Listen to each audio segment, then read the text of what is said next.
Napakagandang balita nito para sa Gilas Pilipinas.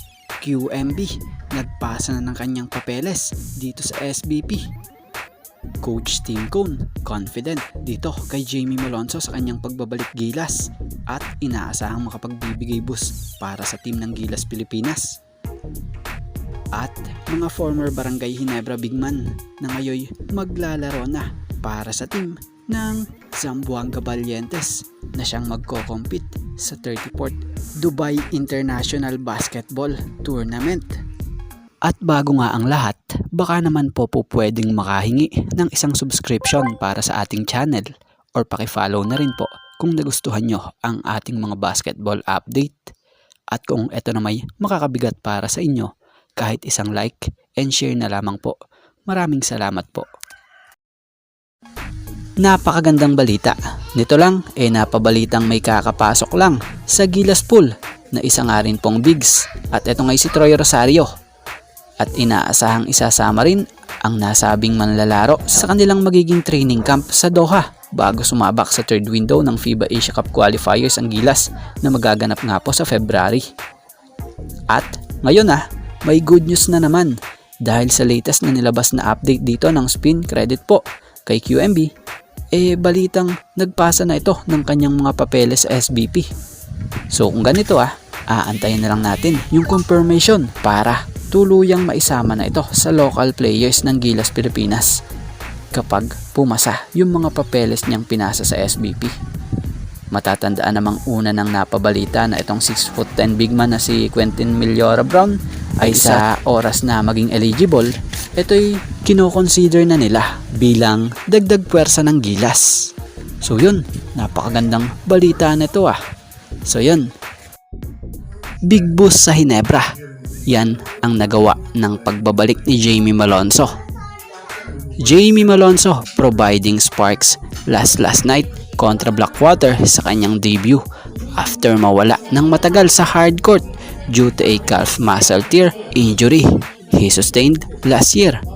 So sa debut game niya nga po, gumawa siya ng 8 points, 3 rebounds and 1 steal. Kung baga, pwede na para sa kakabalik lang mula sa major injury. Kung baga, slowly but surely to get back on track. At kung nakabalik na siya sa paglalaro muli sa Barangay Ginebra, for sure, eto na ang kanyang pagbabalik Gilas muli na kung saan ay matatandaang nasambit naman ni Coach Tim noon na Jamie has to play with Ginebra first before he can play for Gilas Pilipinas.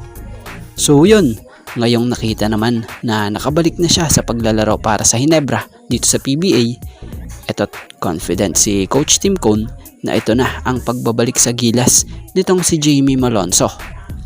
So itong si Jamie Malonzo nga ay isa sa inaasahang makapagbibigay boost for Gilas following the injuries to Kai Soto na nagkaroon ng anterior cruciate ligament tear at itong si Kevin Kiambao na nagkaroon ng ankle ligament. So ngayon, bukod sa Ginebra, pati pala Gilas, umaasa na rin na makapagbibigay boost siya. At ngayong nakabalik na siya, itong si Malonzo, naniniwala si Coach Tim Cone na muling makababalik ito sa kanyang old form sa oras na lumaban sila next month sa third window ng FIBA Asia Cup qualifiers kontra sa Chinese Taipei at dito sa gigil na gigil makaresback na New Zealand.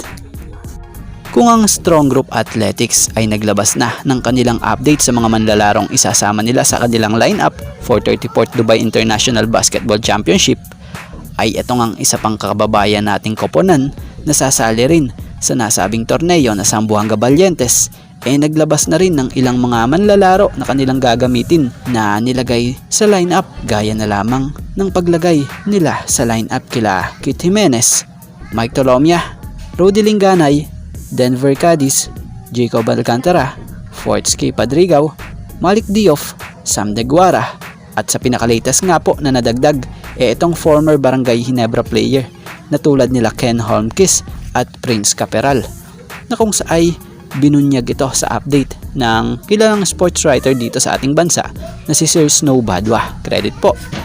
So mapunta tayo dito kay Ken Holmquist. Ito nga po ay ang former 12 overall pick sa first round ng Ginebra sa 2021 PBA Rookie Draft noon. sa estilo ng laro niya. Naikumpara nga ito noon ni Coach Tim Cone sa NBA star na si Nikola Jokic. So kung matatandaan nyo, kapakailan lang din naspatan ito at naipakilala pa nga po ni TNT team manager Jojo Lastimosa na isa ito sa bagong parte ng team nila. Pero ngayon hindi natin alam kung bakit hindi ito na line up sa TNT. At ngayon maglalaro pa ito para sa team na ng Zamboanga Valientes. Tapos si Prince Caperal, ito yung big man, gunner noon ng Hinebra na siyang nakuha noon sa free agent. So nakaranas din ito ng kampyonato dito sa team ng Hinebra at di nagtagal na trade din ito patungong Northport hanggang nawala na rin sa PBA. At sa pinakalatest, ito kabilang na siya ngayon sa team ng Zamboanga Valientes na magko-compete sa 34th Dubai International Basketball Tournament.